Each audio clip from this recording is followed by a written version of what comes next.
Dartmouth your first choice? Did you have a different dream school in mind? And I know, Dartmouth, people would love to go. It's a tough place to get in. But Emma, was this your first choice?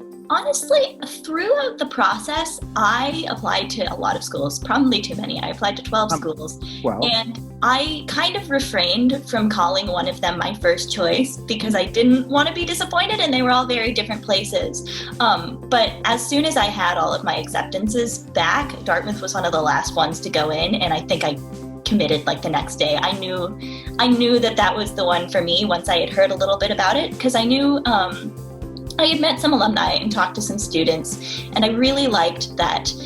Most of all, it was one of the liberal arts schools that I applied to, and I applied to almost all liberal arts, that I feel like really exemplified liberal arts. If I had not gotten into Dartmouth, I would have gone to Davidson in North Carolina. I really liked Davidson. I liked that it was small, and Dartmouth is similarly small. I was just kind of going for the tight-knit community and the schools where people can kind of try a bunch of different things, because I had no idea what I wanted to do with my life when I applied to college. I applied to all the schools I applied to as a biology major. I have not taken a single biology class since arriving at college.